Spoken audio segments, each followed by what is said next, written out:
అందరికీ నమస్కారం. నేను డాక్టర్ బూర్ల రామాంజనేయులు, పత్తిపాడు ఎమ్మెల్యేను. ఈరోజు గవర్నర్ గారి యొక్క స్పీచ్లో సభలో వాస్తవాల్ని గవర్నర్ గారు గౌరవ సభ్యుల ద్వారా మరి శాసనసభ వేదికగా ఆంధ్రప్రదేశ్ ప్రజలకు వాస్తవాలు తెలియజేయాలని ఆయన చేసినటువంటి ప్రయత్నాన్ని అడుగడుగున అడ్డుకోవడం ప్రతిపక్షాలకు ఏమాత్రం కూడా సబబు కాదు. రాజ్యాంగబద్ధమైనటువంటి పదవిలో ఉన్నటువంటి గవర్నర్ గారు తన చేత ఏర్పాటు చేయబడినటువంటి ప్రభుత్వం యొక్క నివేదికను ప్రజల ముందు ఉంచేటటువంటి ప్రయత్నంలో మరి అదే ప్రజలచే ఎన్నుకోబడినటువంటి ప్రతిపక్ష సభ్యులు అడ్డుకోవడం యావత్ ఆంధ్రప్రదేశ్ ప్రజల మనోభావాల్ని అగౌరవపరిచే విధంగా ఉన్నదన్నది మా అభిమతం. ఇక్కడ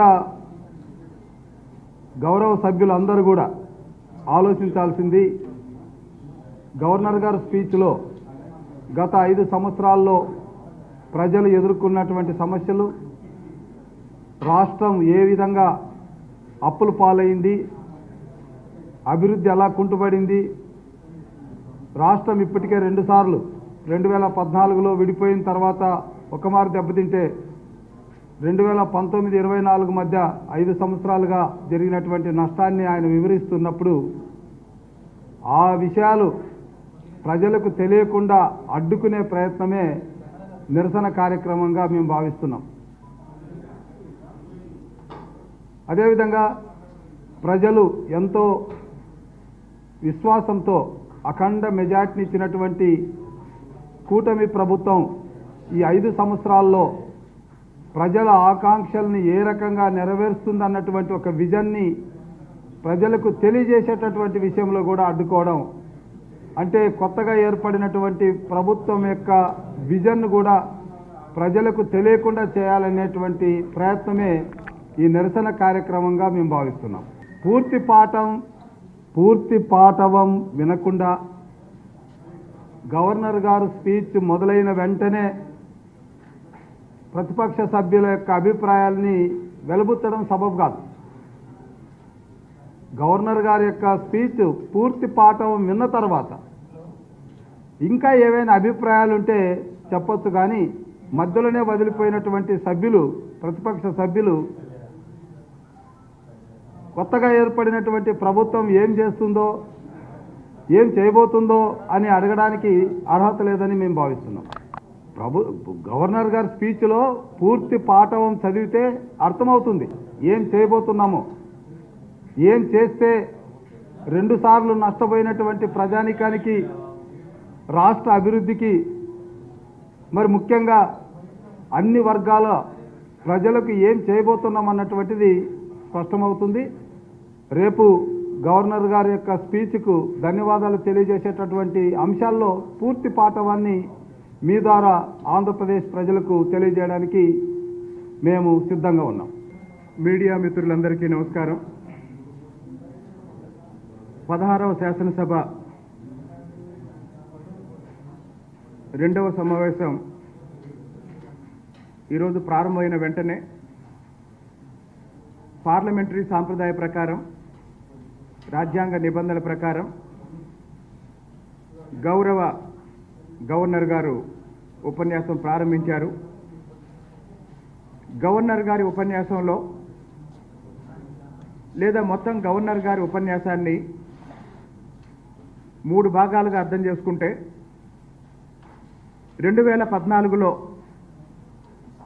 అశాస్త్రీయంగా జరిగిన రాష్ట్ర విభజన వల్ల ఆంధ్రప్రదేశ్కి జరిగిన నష్టం, ఆ నష్టాన్ని పూడ్చుకుంటూ 2014 నుంచి 2019 వరకు అధికారంలో ఉన్న తెలుగుదేశం పార్టీ ప్రభుత్వం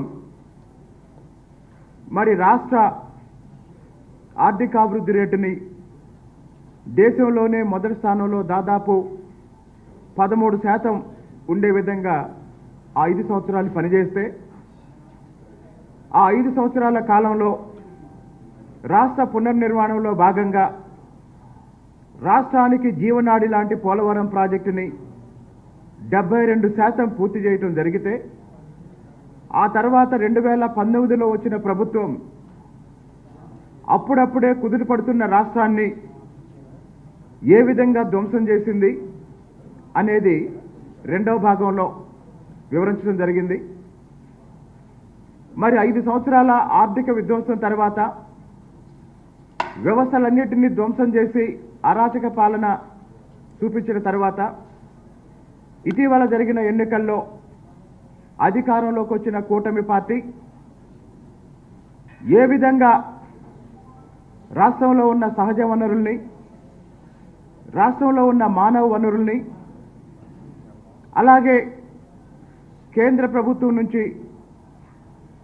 రాబోతున్న తోడ్పాటుని అన్నిటినీ సమన్వయం చేస్తూ గతంలో అధికారంలో ఉన్నప్పుడే ఈజ్ ఆఫ్ డూయింగ్ బిజినెస్లో ఆంధ్రప్రదేశ్ని దేశంలో మొదటి స్థానంలో నిలబెట్టిన చంద్రబాబు నాయుడు గారి నాయకత్వంలో మరొకసారి అన్ని రంగాల అభివృద్ధి సాధించడం ద్వారా అన్ని ప్రాంతాల అభివృద్ధి, అన్ని వర్గాల సంక్షేమం, ఈ లక్ష్యంతో ఈ ప్రభుత్వం, మా ప్రభుత్వం, కూటమి ప్రభుత్వం ముందుకెళ్తుంది అని గవర్నర్ గారు చాలా స్పష్టంగా చెప్పారు.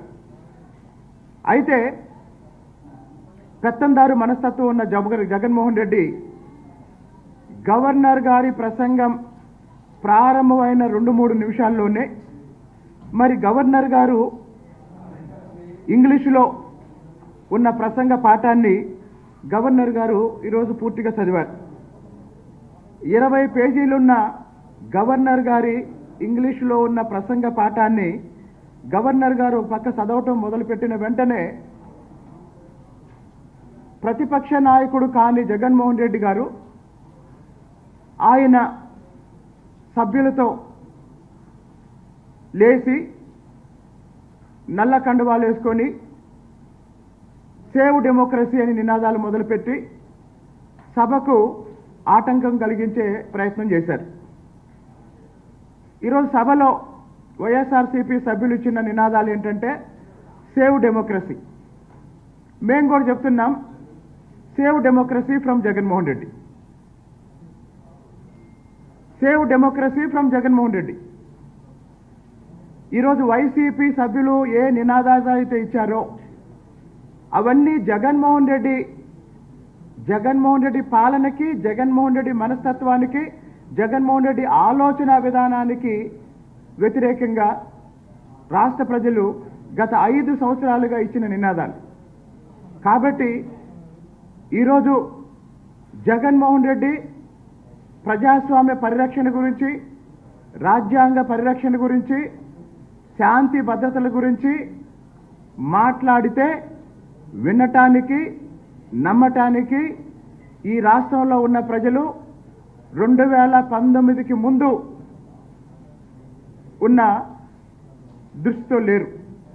కాబట్టి ఈరోజు 5 సంవత్సరాల జగన్మోహన్ రెడ్డి అరాచక పాలన తర్వాత 2 నెలలు కూడా పూర్తి కాకముందే ఇప్పుడున్న అధికార కూటమి పైన జగన్మోహన్ రెడ్డి గల్లీలో మాట్లాడినా, ఢిల్లీలో మాట్లాడినా పట్టించుకునే వాళ్ళు ఎవరూ లేరు, వినటానికి ఎవరూ సిద్ధంగా లేరు, నమ్మటానికి ఎవరూ సిద్ధంగా లేరు.